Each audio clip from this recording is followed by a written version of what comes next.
Right, Tam Daddy.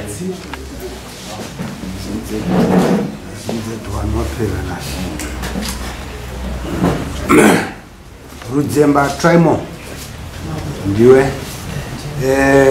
Gore Patrick. Gore Johannes. Patrick ndiani? Nge asina kuya. Ndizokuzaka kwendona umkazi wacho. Chambe nyere pandiri penyu. Nyaya ndiye kuti tezvara vanoda machorwa awo mombe mbiri nemudzi mbiri ne US $1,000 yanembo dzako chitopa nemari data Tezvara ari kwere mwana wanyari mwana wanyari kwere ana kuya Amsoro ishe makodi. Amsoro mambo. chete zvatokwana Ndine yangu na ya Patrick na baba wacho Johannes.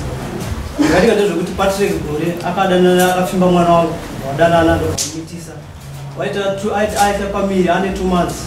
Ndokubva watorana ndokubva patete yonwa hanzvadzi yaJohannes gore. Waenda kwatete waya kwa Johannes gore ndokubva watakurwa ndokubva waenda kumba kwa gore kwasobva watambirwa. Watambirwa ikoko vakagara kunge mwedzi 1 ndione mwana waya kupota chidzoka kumba ndiporedza ndikati koinda wachichikitika zvikanzi nemwana wagore baba vari kunetsana nemudzimai wangu saka pasina mazuva mangani ndakadazonga akufona kuti ndakuenda kuharare nemudzimai wangu ndafuna kana mukoma dzichuya kuno kana mudzana nababa pasina mazuva ndobva ndazonzwa zvakuzi mwana wenyu uya akumacheki adhamva macheki saka zvakaita zvokuti ava uyu paakasimuka achienda nemukadzi wake namukoma ava vakabva vafona kuti usatambire vanhu ivavo havana kuti zvakanaka kuti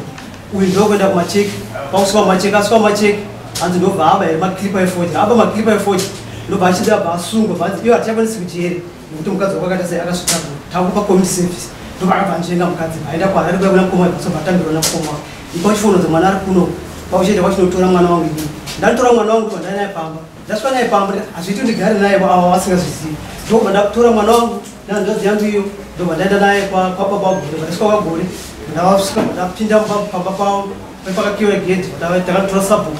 vatasvika zikanzi nasabhuku waenzi wenyama ndobva wabvunza kuti munawaziva here nindinde kwabvunza ndikati maziva ani pano ndavana ndaziva ndikati ndonzwa ari dzimba awanezi maishorero ndikati ko uyu ndikitara muroora usika ndomuziva muroora wangu ndikati ndonyaya ndauya naye ndauya nokusiya murooro zikanzi pano inini handidi gure pano handidi pambi pano ndobva watora bhegi rene murooro ebvararasa ndikati inini mwana uyu ndikusiya pano imimi ndii muchazopa muchase muchamisa ndobva ndakusimuka ndadzoka kumba mangwana ndakazoona mwana wangu atenga ndobva ndichikwidza kudare kwamukadzi kwaishi varamba kuuya ndobva ndichiedza ndonyaya ndi anonzi ani mwana wenyu musikanaye anonzi Lisa Rudzemba. Okay. Zvekutaurwa ndikuedza mama ndinoda mombe mbiri nembudzi 3 ne$1,000 ndotanga ndataurawo mama zvakaitika ndezvekuti mwana wangu akadanana nemuzukuru wavo ndakazongoona wasvika ndakavagashira zvakanaka aiwa hanzi pfuma hapana hatingatori nyaya hadzina zvadzinotibatsira tinoda kunzwa kuti munoti chii papfuma handikwanisi because zvakaitika nyaya yaiva nyaya yemwana wake aine mwana wake muzukuru wavo akauya nemwana wake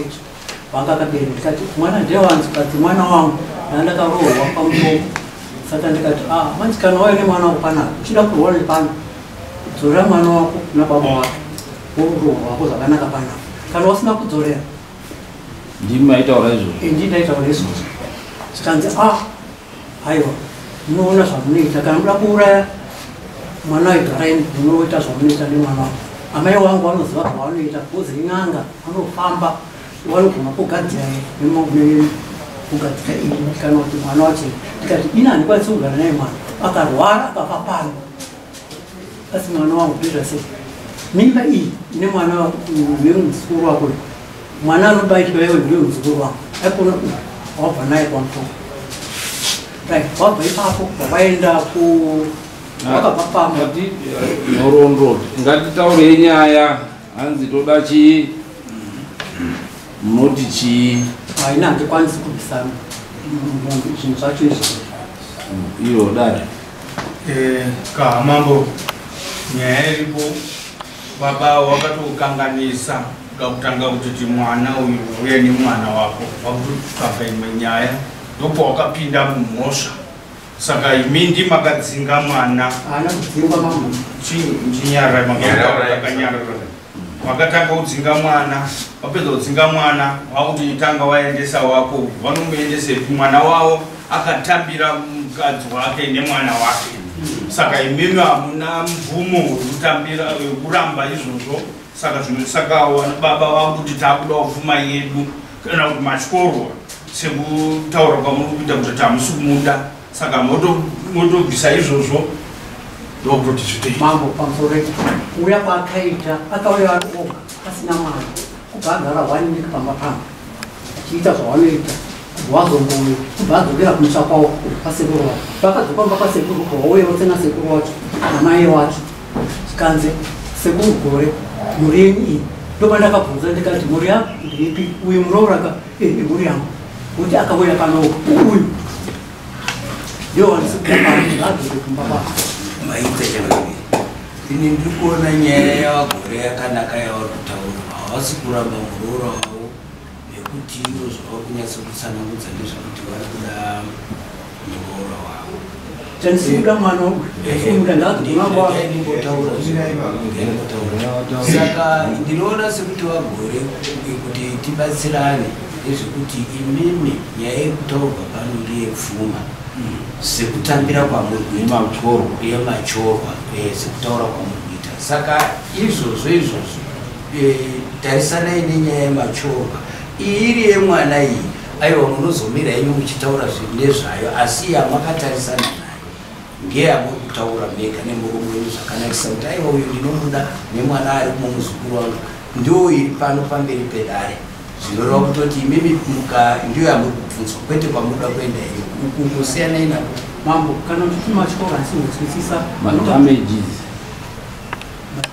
madamages pachirungu kana iri damage nyika yakapa iyoyo indinoibvuma kuti akadamejwa kudhara anopera mavhuma madamages mavhuma saka hanzi ndoda mombe mbiri nembudzi mbiri ani neyewo ne$1,000 munoti chii handikwanisi kuzviwana kana murume wacho atotsvaga ndeyangatokwanisa hazvina damaji kamusungirwa nekuti ndimi baba wemwana handisi ndakatora ndakangotora akauya nemunhu wake andakamuroora ndakakoeka tingaswere tichiita naro tokupai 3 months dzekuti muende wobhadhara chii mbudzi mbiri nemombe mbiri hapana 1,000 twakaachangamira taifunga kuti pakwapo wakabhadhara mbudzi mbiri idzodzo nemombe imwe chete nemaposta baba unoti chii right munobhadhara mbudzi mbiri nemombe imwe chete nemakosi enyu mari 560 titaure kuti akasvikapo papa sei ndakatsvaga vanhu vaketa fundi ndakatsvaga vanhu vakawaiketa fundi ndakanoona nyaya netemo ndobva mari ndakanomanganisa kuno ndakakwereta kuchikoro mari ndakakwereta iri $100 yanzi inoya yamakabvisa imari ndakabvisa kuda kuno ndakabvisa $80 because maakanyorwa kuchumisa $80 ndobva mabvisa makuseni $10 $90 right munobvisa izvozvo ne$90 tokupai mwedzi mitatu kuti munge muchibvisa kana musina kubvisa tinouya tichitora chiketo pamba penyu imimi mochienda kune mwana wenyu motaura kuti dare tasungwa pano nedare mwana wacho ndowaonai mwanakomana wenyu imimi varuda madhameji avasi kudarora muri panzwa madamages avari kuda mobvisa mombe imwe chete nembudzi mbiri handiti mbudzi mbiri ndedzemasungiro handiti ndo zviro zvamunobvisa ne$90 ndo zvamunobvisa tokupai 3 months to pay muchitotaura nemwana wenyu kuti tabatwa nemhosva tinofanira kuti tibvise mombe imwe chete nembudzi mbiri dzemadamages muchizoda kuroora munozoenda muchindoroora zvazvinhu izvozvo tatindechinge zvazvenyu kana musingadi muwapa madamages hatisi kuti ngawaroorane handiti saka tokupai mwedzi mitatu pamwedzi yamandipa yaita mushoma hapana kwandinoiwana unoda nguva yakadini gore rinoita ndichitsvaga gore hapana rawandisa kuti handishandi asi mombe munadzo munadzo right simukai 3 months to pay ngatendei 3 months to pay zvinova matodiomesara mama mutokumbira 3 months anisitra pazaita peto hapana kwandinowana vopuwachi ambeita 6 months apeta okay 6 months right 6 months but me handichada kumuona pamba pamba